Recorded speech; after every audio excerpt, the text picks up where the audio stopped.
Alors, aujourd'hui, on commence un chapitre sur les limites de fonctions. Donc, on va quand même dans ce chapitre reprendre un certain nombre de choses qu'on a déjà dites sur les limites de suite.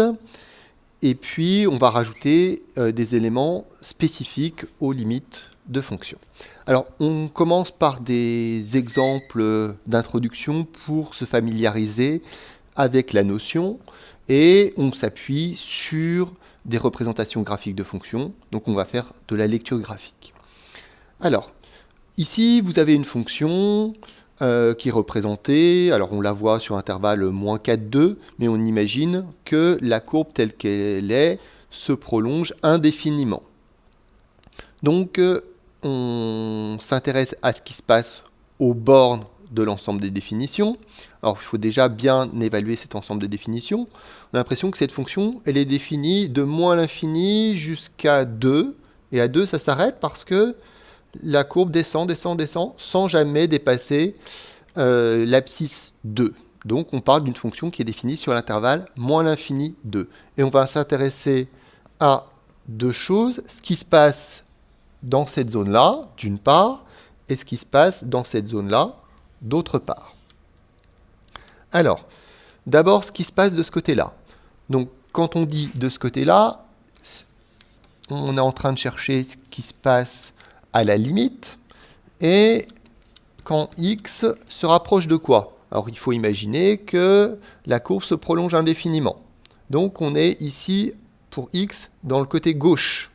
Du côté gauche, indéfiniment, ça veut dire que x tend vers moins l'infini. Et donc on cherche la limite de f de x. Donc ici, quelle va être la limite de f de x? Eh bien, quand x se rapproche de moins l'infini, f de x, ici, en ordonnée, ici c'est 3, 3,5, 4, 10, 20, etc. f de x va se rapprocher, en fait, de plus l'infini. F de x devient très grand, indéfiniment grand. Et puis, on va s'intéresser par ailleurs à ce qui se passe ici dans la zone bleue. Alors dans la zone bleue, on fait un petit peu attention. On cherche toujours une limite de f de x, mais cette fois, il s'agit de ce qui se passe quand x est dans cette zone-là. X est proche, non pas d'un infini, mais cette fois, x est proche de 2. Et quand x est proche de 2 ici, f de x est proche de moins 5, moins 6, moins 7, moins 10. F de x est proche de moins l'infini. Donc voilà, on a présenté l'intuition de la notion, l'intuition de la notation qu'on utilise. Donc ici, en dessous, x tend vers, ça concerne ce qui se passe en abscisse. Et ce qu'on écrit ici, la limite, c'est la limite de f de x, c'est-à-dire la limite de l'ordonnée.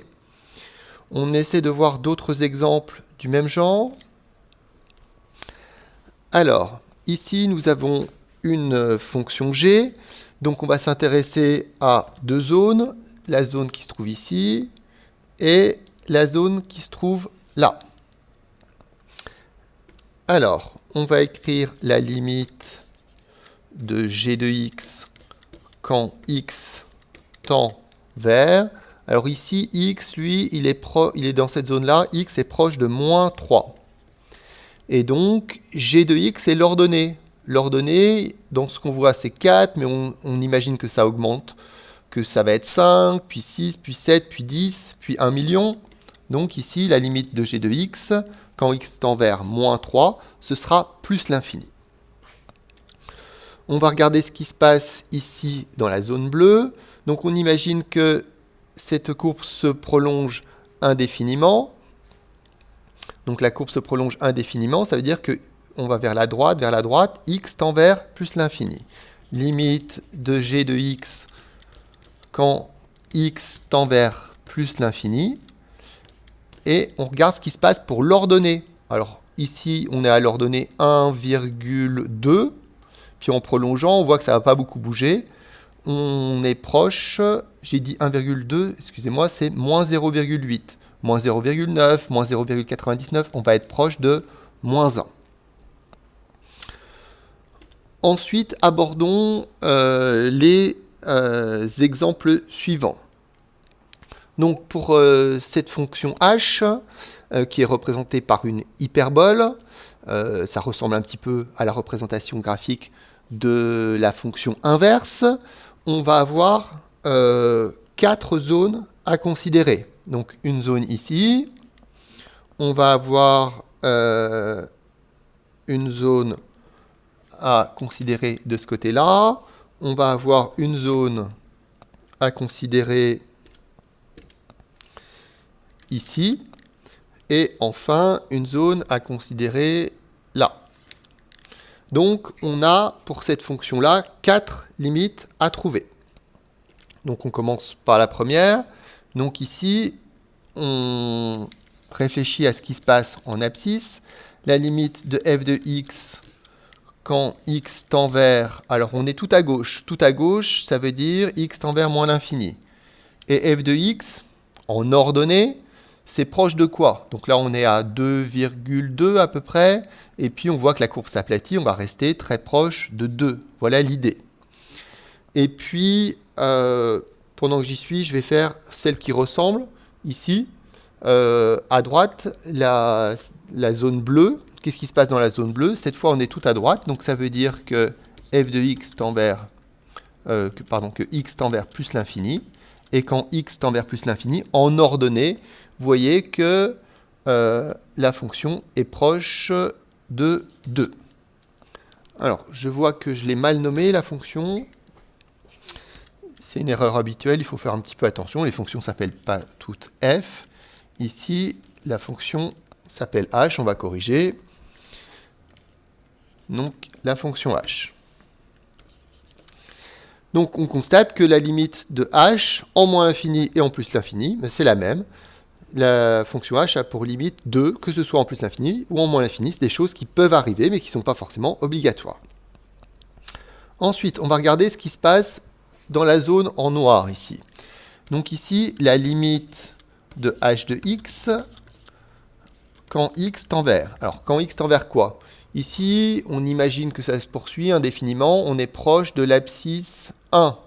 X tend vers 1. Et ici, la courbe monte, monte, monte, monte. Donc, h se rapproche de plus l'infini. Et puis, on regarde ce qui se passe dans la dernière zone, la zone verte. Donc, l'abscisse est proche de quoi? Alors, on imagine que la courbe se poursuit. On est proche de 1. X tend vers 1. Et on trouve ici, donc on est au niveau de l'ordonnée moins 3, puis moins 4, moins 5, moins 6, moins 10, moins 1 million. Donc, h de x va être proche de moins l'infini. Alors, là, on a un petit problème quand même. Parce que nous venons d'écrire deux limites strictement identiques. La limite de h de x quand x tend vers 1. Limite de h de x quand x tend vers 1. Et pourtant, pour ces deux limites identiques, on a donné deux réponses différentes, ce qui est totalement impossible. Pourtant, si on regarde graphiquement, on n'est pas en train de regarder au même endroit.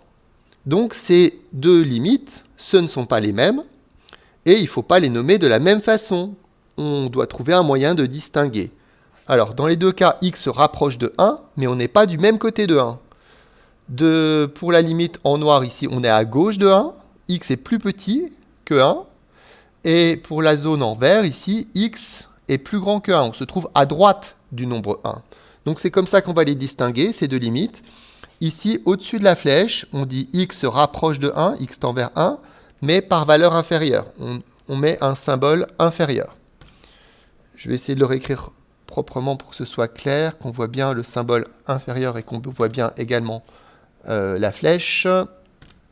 Je vais l'agrandir un petit peu pour qu'on voit mieux. Donc x tend vers 1 par valeur inférieure. X est inférieur à 1.